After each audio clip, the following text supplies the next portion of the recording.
नहमदुहु व नुसल्ली अला रसूलिहिल करीम अम्मा बाद फ़अऊज़ु बिल्लाहि मिनश्शैतानिर्रजीम बिस्मिल्लाहिर्रहमानिर्रहीम रब्बिश्रह ली सदरी व यस्सिर ली अमरी वहलुल उक़दतम मिन लिसानी यफ़क़हू क़ौली। सूरत आल इमरान 144 का 148 तर्जुमा। वमा मुहम्मदुन इल्ला रसूल, इनाइन मोहम्मद सल्लल्लाहु अलैहि वसल्लम मगर हिक रसूल, क़द ख़लत तहक़ीक़ गुज़री चुका, मिन क़ब्लिहि रुसल उन खां पहिरीं कई रसूल, अफ़ इम मात पो अगर हू फ़ौत थी वञे, यानी नबी पाक अगर फ़ौत थी वञनि, ओ क़ुतिलन क़लबतुम या हू क़तल कयो वञे त छा तव्हां फिरी वेंदा, अला आक़ाबिकुम पंहिंजी खुड़ियुनि ते, वमन यंक़लिब ऐं जेको फिरंदो, अला अक़ीबैहि पंहिंजी खुड़ियुनि ते, फ़लन यदुर्रल्लाह शैआ बस हरगिज़ न हू नुक़सान ॾींदो अल्लाह खे कुझु बि, वसयजज़िल्लाहु शाकिरीन ऐं अनक़रीब अल्लाह बदिलो ॾींदो शुक्र करण वारनि खे। इन खां पहिरीं असां जंग उहद जो जेको ज़िक्र पढ़ियो त उन ई निस्बत सां हीअ आयत आहे। सहाबा किराम खे अल्लाह ताला फ़रमाए रहिया आहिनि त नबी पाक अगरि फ़ौत थी वञनि या शहीद कया वञनि त छा तव्हां पंहिंजे दीन तां फिरी वेंदा, यानी हींअर त अल्लाह जो रसूल मौजूदु आहे ऐं तव्हां दीन ते, पर अगरि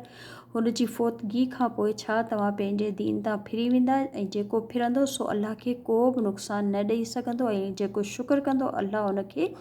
बहितरीन बदिलो ॾींदो। छो जो जंग अहद में पाण सल्लल्लाहु अलैहि वसल्लम ज़ख़्मी थी विया हुआ ऐं इहा अफ़वाह फैली त पाण सल्लल्लाहु अलैहि वसल्लम शहीद थी चुका आहिनि, जंहिंते सहाबा जेको दिलि हारे वेठा त उन्हनि जे उन निस्बत सां हीअ आयत नाज़िल थी।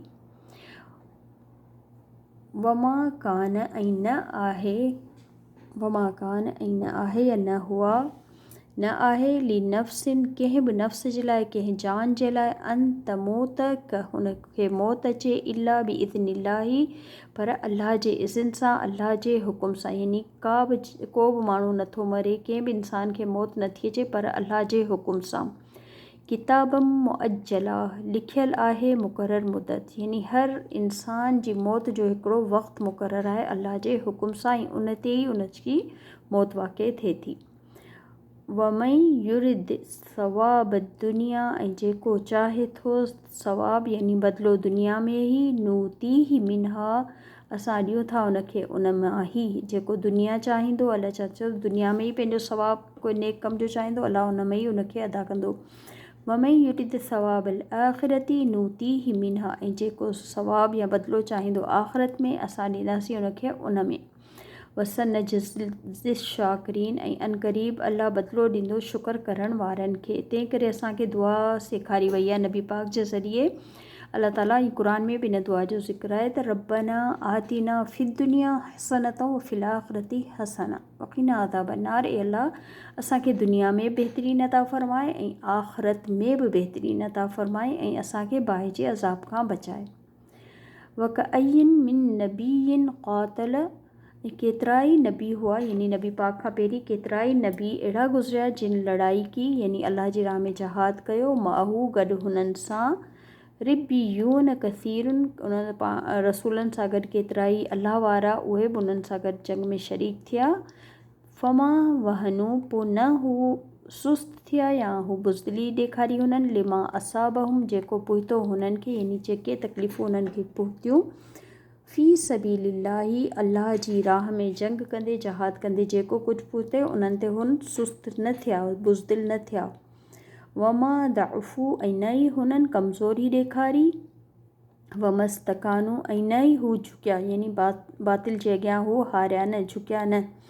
वल्लाहु युहिब्बुस साबिरीन ऐं अल्लाह पसंदि करे थो सब्र करण वारनि खे, या अल्लाह मोहबत रखे थो सब्र करण वारनि सां। वमा कान क़ौलहुम ऐं न हो उन्हनि जो कौल, न हुई उन्हनि जी ॻाल्हि, यानी कहिड़ी ॻाल्हि हू करे रहिया हुआ, सिर्फ़ु इहा अन के हू चई रहिया हुआ, क़ालू के हू छा चई रहिया हुआ, रब्बना ग़फ़िर लना ए असांजा पालणहार, बख़्श असांखे, ज़ुनूबना गुनाह असांजा,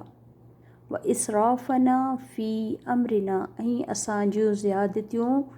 असांजे मामलनि में, वसबित अक़दामना ऐं ॼमाए रख असांजे क़दमनि खे, वंसुरना ऐं मदद कर असांजी अलल क़ौमिल काफ़िरीन काफ़िर क़ौम जे मुक़ाबले में। यानी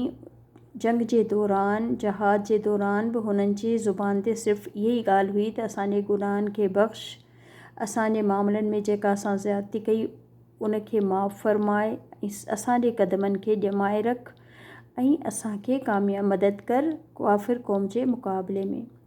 त पोइ अल्लाह ताला उन्हनि खे छा जज़ा ॾिनी, फ़आताहुमुल्लाहु सवाब दुनिया, पोइ अल्लाह उन्हनि खे दुनिया में बदिलो अता कयो,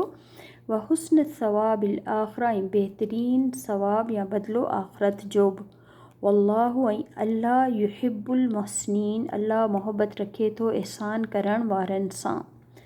सुब्हानक अल्लाहुम्मा व बिहम्दिक, अशहदु अन ला इलाहा इल्ला अंत, अस्तग़फिरुक व अतूबु इलैक। अस्सलामु अलैकुम व रहमतुल्लाहि व बरकातहू।